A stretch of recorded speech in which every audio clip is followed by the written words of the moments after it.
ಆಶಾರಾಣಿ ಅಂತ ಯಾರು ಕರೆಯಲ್ಲ, ಬುಲ್ಲಿ ಅವ್ರ ಅಮ್ಮ ಅಂತಾನೆ ಕರೀತಾರೆ. ಎಲ್ಲೋ ಒಂದ್ ಕಡೆ ಅಣ್ಣನ್ ಸಿನಿಮಾ ನೋಡೋದಕ್ಕೆ ಬುಲ್ಲಿ ಅವರಿಲ್ಲ, ಎಲ್ಲೋ ಒಂದ್ ಕಡೆ ನಿಮ್ಗೆ ತಾಯಿಯಾಗಿ ಒಂದ್ ಕಡೆ ಮಗನ ಸಿನಿಮಾವನ್ನ ಬೆಳ್ಳಿ ಪರದೆಯಲ್ಲಿ ವೀಕ್ಷಿಸ್ತಿದ್ದೀನಿ, ನಾಯಕನಾಗಿ ನೋಡ್ತಿದ್ದೀನಿ ಅನ್ನುವಂತಹ ಆ ಆನಂದ ಇರುತ್ತೆ. ಮತ್ತೆ ಇನ್ನೊಂದ್ ಕಡೆ ಚಿಕ್ಕ ಮಗ ಇಲ್ಲೋ ಅನ್ನೋಂಥ ಹೊರಗಿರುತ್ತೆ. ಎಷ್ಟು ಕಾಡ್ತಿದೆ ಮೇಡಮ್, ಯಾಕಂದ್ರೆ ಚಿಕ್ಕ ವಯಸ್ಸಲ್ಲೇ ನಿಮ್ಮನ್ನ ತಮ್ಮ ನಟನೆಯ ಮೂಲಕ ಚೆಲುವಿನ ಚಿತ್ತಾರದಲ್ಲಿ ಬುಲ್ಲಿ ಅಂದ ತಕ್ಷಣ ಪ್ರತಿಯೊಬ್ಬರಿಗೂ ನೆನಪಾಗೋದು ಪಪ್ಪುಸಿ ಅನ್ನುವಂಥದ್ದು, ಬುಲ್ಲಿ ಅವ್ರ ಕ್ಯಾರೆಕ್ಟರ್ ಅಣ್ಣ ಅಂತ ಕರೆಯುವಂಥದ್ದು. ನಿಮ್ಮ ಮೂಲಕನೇ ಅಭಿನಯ ಅನ್ನೋದು ಕರಗತ ರಕ್ತದಲ್ಲೇ ಬಂದ್ಬಿಟ್ಟಿದೆ. ಸೊ ಈ ಅಣ್ಣನ್ ಸಿನಿಮಾ ನೋಡೋದಕ್ಕೆ ಎಲ್ಲೋ ಒಂದ್ ಕಡೆ ಇಲ್ಲ, ಆ ಒಂದು ಕೊರಗು ಎಷ್ಟು ಕಾಡ್ತಿದೆ. ಸರ್ ಪುತ್ರ ಶೋಕಂ ನಿರಂತರಂ ಅಂತಾರೆ, ಅದು ಯಾವತ್ತೂ ಕೊನೆ ಆಗಲ್ಲ. ಆದರೆ ಅವ್ನು ಮರ್ತಿದ್ರೆ ತಾನೇ ಸರ್ ನಾವು ಜ್ಞಾಪಕಕ್ಕೆ ಬರೋದು.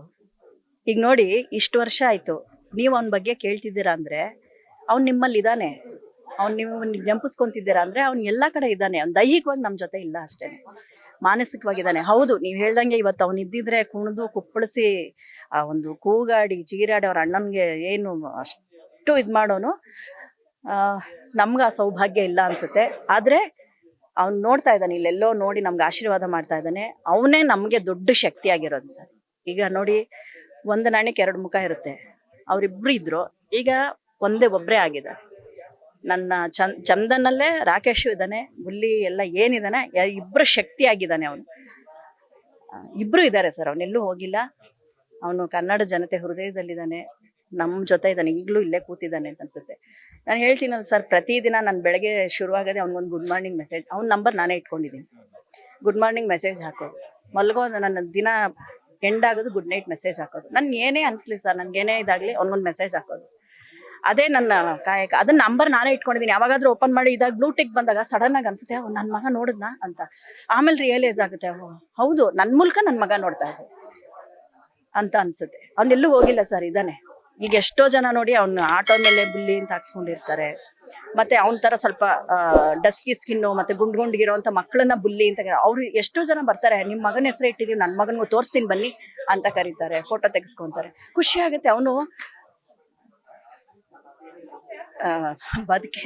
ಇರೋವಾಗ ಬದುಕೋದಲ್ಲ, ನಾನು ಆ ಪದ ಉಪಯೋಗಿಸಲ್ಲ, ಹೋದ್ಮೇಲೂ ಬದುಕೋದಿದೆಯಲ್ಲ ಅದೇ ದೊಡ್ಡ ವಿಷಯ. ಒಂದು ಅಪ್ಪು ಸಾರು ಅವ್ರ ಲೆವೆಲ್ಗೆ ಇವನ್ನ ಹೇಳಲ್ಲ ನಾನು, ಆದ್ರೆ ಇವ್ನ ಈಗಲೂ ನೀವು ಜ್ಞಾಪಿಸ್ಕೊಂತೀರಿ ಅಂದ್ರೆ ಅವ್ನೆಲ್ಲೂ ಹೋಗಿಲ್ಲ ಸರ್, ಖಂಡಿತ ಇದ್ದಾನೆ.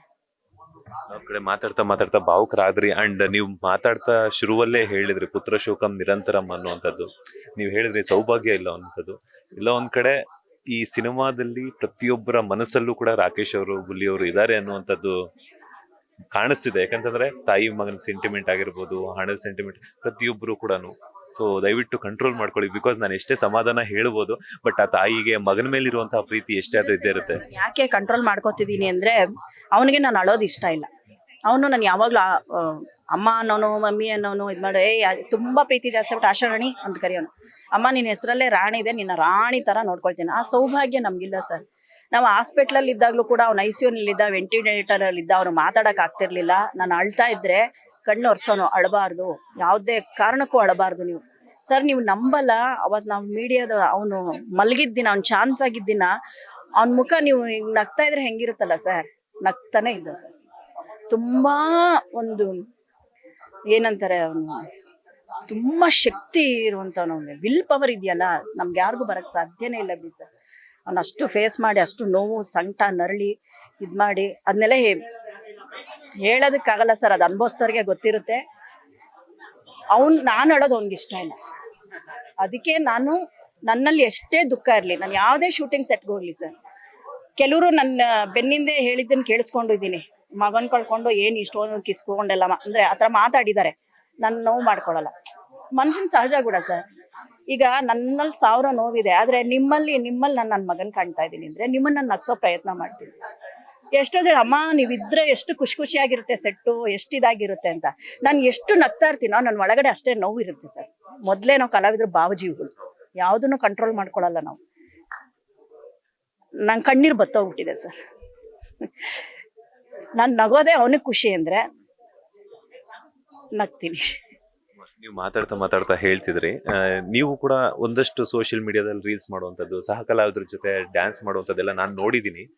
ಎಲ್ಲೋ ಒಂದ್ ಕಡೆ ನಮ್ಮ ಮನಸ್ಸಲ್ಲಿರುವಂಥದ್ದು, ಬಿಕಾಸ್ ಯಾಕಂತಂದ್ರೆ ಮಗ ಇಲ್ಲ ಅಂತ ಕೊರಗೋದಕ್ಕಿಂತ ಮಗ ಇದ್ದಾನೆ ಅಂತ ಹೇಳ್ಬಿಟ್ಟು ಎಂಜಾಯ್ ಮಾಡ್ತೇವೆ. ನಾವು ಖುಷಿಯಾಗಿದ್ರೆ ನಾವು ಪ್ರತಿಯೊಂದು ಒಳ್ಳೆ ಕೆಲಸ ಮಾಡ್ತೇವೆ. ನನ್ನ ಮಗ ಆ ಒಂದು ಒಳ್ಳೆ ಕೆಲಸದಲ್ಲಿ ಇರ್ತಾರೆ ಅಂತ ನಾವು ಅನ್ಕೊಂತೀವಿ. ಬಟ್ ಆಡ್ಕೊಳ್ಳುವಂಥವ್ರು ಆಡ್ಕೊಂತಾನೆ ಇರ್ತಾರೆ. ಯಾಕೆ ಬೇರೊಬ್ಬರ ಸಹವಾಸ, ಬೇರೊಬ್ಬರಿಗೆ ಏನಕ್ಕೆ, ಬೇರೊಬ್ಬರ ಮನೆ ವಿಚಾರ ಏನಕ್ಕೋಸ್ಕರ ಜನಗಳಿಗೆ ಅಷ್ಟೊಂದು ಇಷ್ಟ ಅಂತ? ಸಮಾಜ ಸರ್, ಉಪ್ಪು ಹುಳಿ ತಿನ್ನೋ ದೇಹ ಮನುಷ್ಯರು. ನಾವು ಅದೆಲ್ಲ ಹತ್ಕೊಂಡ್ರೆ ದೇವ್ರಾಗ್ಬಿಡ್ತೀವಿ. ಮನುಷ್ಯ ಅಂದಮೇಲೆ ಆಡ್ಕೊಳ್ಳೋದು ಮಾಡೋದು ಸಹಜ.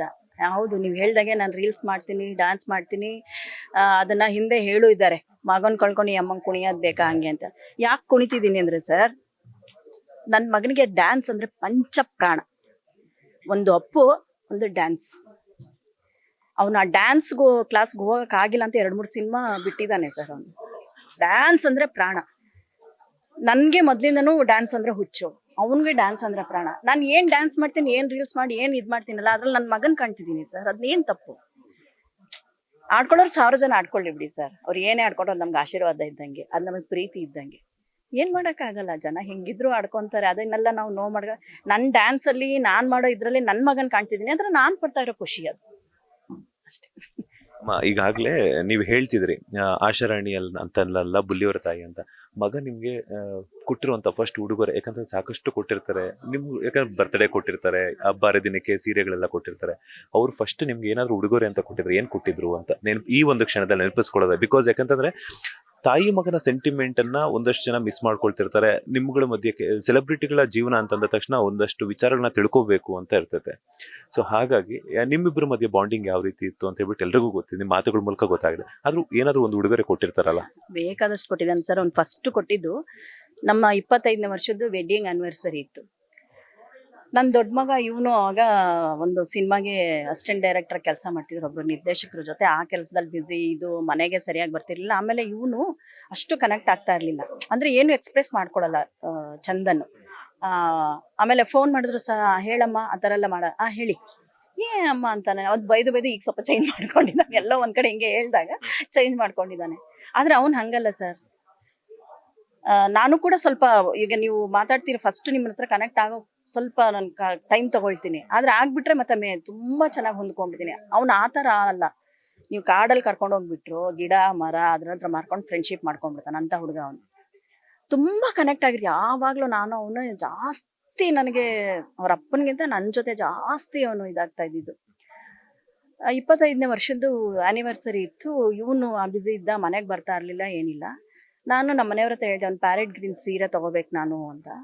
ಅವನು ಡ್ಯಾನ್ಸ್ ಕ್ಲಾಸ್ಗೆ ಹೋಗಿ, ಆ ಟೈಮಲ್ಲಿ ಅವ್ನು ಹುಷಾರಿರ್ಲಿಲ್ವಂತೆ. ನಮ್ಗೆ ಅದು ಖಂಡಿತ ಗೊತ್ತಿಲ್ಲ. ತಲೆ ಸುತ್ತ ಬಿದ್ದೋಗಿದ್ದಾನೆ ಗೊತ್ತಿಲ್ಲ, ಎಲ್ಲ ಈಗೀಗ ಗೊತ್ತಾಗ್ತಾ ಇದೆ ನಮಗೆ. ತಲೆ ಸುತ್ತ ಬಿದ್ದೋದ್ರೆ ಇನ್ನೆಲ್ಲಿ ಡ್ಯಾನ್ಸ್ ಪ್ರೋಗ್ರಾಮ್ಗಳಿಗೆ ಕಳ್ಸಲ್ವ ನಾವು ಅಂತ ಯಾರಿಗೂ ಹೇಳ್ಬೇಡಿ. ಡ್ಯಾನ್ಸ್ ಪ್ರೋಗ್ರಾಮ್ ಮಾಡಿ ಅದರಲ್ಲೊಂದಷ್ಟು ದುಡ್ಡು ಉಳಿಸ್ಕೊಂಡು ಒಂದು ಬೆಳ್ಳಿ ಕಾಲ್ ಚೈನು, ಗ್ರೀನ್ ಕಲರ್ದು ರೇಷ್ಮೆ ಸೀರೆ ತೊಗೊಂಬಂದು ಕೊಟ್ಟಿದ್ದ ಅವತ್ತು. ಆಮೇಲೆ ಕೇಕ್ ಕೂಡ ಕಟ್ ಮಾಡಿಸಿದ್ದ. ಅದನ್ನ ಈಗಲೇ ಉಟ್ರೆ ಎಲ್ಲ ಹಾಳಾಗ್ಬಿಡುತ್ತೋ ಅಂತ ದಿನ ತೆಗಿತೀನಿ, ನೋಡ್ತೀನಿ, ಇಡ್ತೀನಿ. ಕಾಲ್ ಚೈನ್ ಹಾಕೊಂಡಿರ್ತಿದ್ದೆ. ಅದು ಒಂದು ಸಣ್ಣ ಕಟ್ಟಾಯ್ತಲ್ಲ, ಮತ್ತು ಅದು ಬೆಸ್ಗೆ ಹಾಕ್ಸೋಕ್ಕೂ ಇಷ್ಟ ಇಲ್ಲ, ಎಲ್ಲ ಅದು ಹಾಳಾಗ್ಬಿಡುತ್ತೆ ಅನ್ನೋ ಒಂದು ಇಂಟೆನ್ಷನ್ನು. ಅದು ಕೊಟ್ಟಿದ್ದ, ಅದ್ರದ್ದು ಅಮೂಲ್ಯ, ಅದಕ್ಕೆ ಬೆಲೆ ಕಟ್ಟೋಕ್ಕಾಗಲ್ಲ ಬಿಡಿ ಸರ್. ಇನ್ನೂ ಇದೆ ನನ್ನ ಹತ್ರ. ಬುಲ್ಲಿ ಅಂದ ತಕ್ಷಣ ನನ್ಗೆ ನೆನಪಾಗುವಂಥ ಚಲನಚಿತ್ರ. ಸೊ ಅದರಲ್ಲಿ ಗಣೇಶ್ ಸರ್ ಆಗಿರ್ಬೋದು, ಕೋಮಲ್ ಸರ್ ಆಗಿರ್ಬೋದು, ಆಗಿನ ಕಾಲದಲ್ಲೇ ಅವರು ಒಟ್ಟಿಗೆ ಅಂತ ದೊಡ್ಡ ಕಲಾವಿದರ ಜೊತೆ ಆ್ಯಕ್ಟ್ ಮಾಡುವಂತಹ ಚಾನ್ಸನ್ನು ಪಡ್ಕೊಂಡಿದ್ರು. ಅವ್ರಿಗೇನಾದ್ರು ಈ ಸಿನಿಮಾವನ್ನು, ಯಾಕಂತಂದ್ರೆ ಬುಲ್ಲಿ ಅವ್ರ ಅಣ್ಣ ಆ್ಯಕ್ಟ್ ಮಾಡಿರುವಂಥ ಸಿನಿಮಾ, ಅವ್ರು ತೋರಿಸುವಂಥ ಪ್ರಯತ್ನವನ್ನು ಮಾಡ್ತಿದ್ದೀರಾ ನೀವು? ಪ್ರಯತ್ನ ಅಂತೂ ಮಾಡ್ತಾ ಇದ್ದೀವಿ ಸರ್. ಗೊತ್ತಿಲ್ಲ, ನಾವು ಅವ್ರ ಹತ್ರಕ್ಕೆ ಹೋಗೋಕ್ಕೆ ರೀಚ್ ಆಗಕ್ಕೆ ಆಗ್ತಾನೇ ಇಲ್ಲ. ಇದರಲ್ಲಿ ಅವ್ರ ಸ್ಕೆಡ್ಯೂಲ್ಸು, ಅವ್ರ ಶೂಟಿಂಗ್ ಎಲ್ಲ ಈಗ ಯಾರ್ದು ತಪ್ಪು ಅಂತ ಹೇಳೋಕ್ಕಾಗಲ್ಲ. ಈಗ ನೋಡಿ, ನಮಗೆ ನೀವೊಬ್ಬರೇ, ನಿಮಗೆ ನಮ್ಮಂಥವ್ರು 1000 ಜನ. ಯಾರು ಈಗ ನಾವು ಮಾತಾಡ್ಬಿಡೋದು ಸುಲಭ ಸರ್, ಹಾಗೆ ಹಿಂಗೆ ಅಂತ. ಆದರೆ ಅಲ್ಲಿನ ಮನಸ್ಥಿತಿಗಳು ಏನಿರುತ್ತೋ ಅದು ಅವ್ರಗಳಿಗೆ ಗೊತ್ತಿರುತ್ತೆ. ಹಾಗಾಗಿ ರೀಚ್ ಮಾಡೋ ಪ್ರಯತ್ನ ಅಂತ ಮಾಡಿದ್ವಿ. ಗಣೇಶ್ ಅವ್ರನ್ನ ರೀಚ್ ಮಾಡೋ ಪ್ರಯತ್ನನೂ ಮಾಡಿದ್ವಿ, ಆಗಲಿಲ್ಲ. ಧ್ರುವ ಸರ್ಜವ್ರನ್ನ ರೀಚ್ ಮಾಡೋ ಪ್ರಯತ್ನ ಮಾಡಿದ್ವಿ, ಆಗಲಿಲ್ಲ. ದರ್ಶನ್ ಸರ್ನ ರೀಚ್ ಮಾಡೋ ಪ್ರಯತ್ನ ಮಾಡಿದ್ವಿ, ಆಗ್ತಾ ಇಲ್ಲ. ಗೊತ್ತಿಲ್ಲ ಏನಾಗುತ್ತೋ. ಅವರೆಲ್ಲ ಬಂದು, ಅಂದರೆ ನೀವು ಹೊಸಬ ಹುಡುಗ ಅಂಥವ್ರು ಸಪೋರ್ಟ್ ಮಾಡಿದ್ರೆ ಚೆನ್ನಾಗಿರುತ್ತೆ ಅಂತ ನನ್ನ ಭಾವನೆ. ಗೊತ್ತಿಲ್ಲ, ಅವ್ರವ್ರ ಬ್ಯುಸಿ ಶೆಡ್ಯೂಲಲ್ಲಿ ಇರ್ತಾರೆ, ಬರ್ತಾರೋ ಸಪೋರ್ಟ್ ಮಾಡ್ತಾರೋ ದೇವರಿಗೆ ಬಲ್ಲ. ಲೇಟೆಸ್ಟ್ ಹಾಗೂ ಇಂಟ್ರೆಸ್ಟಿಂಗ್ ಸುದ್ದಿಗಳಿಗಾಗಿ ಬಾಸ್ ಟಿವಿ ಕನ್ನಡ ಚಾನೆಲ್ನ ಸಬ್ಸ್ಕ್ರೈಬ್ ಮಾಡಿ. ಹಾಗೆಯೇ ಬೆಲ್ ಐಕಾನ್ ಪ್ರೆಸ್ ಮಾಡಿ. ಇದರ ಜೊತೆಗೆ ಫೇಸ್ಬುಕ್, ಇನ್ಸ್ಟಾಗ್ರಾಮ್, ಎಕ್ಸ್ನಲ್ಲೂ ಮಿಸ್ ಮಾಡದೆ ಫಾಲೋ ಮಾಡಿ.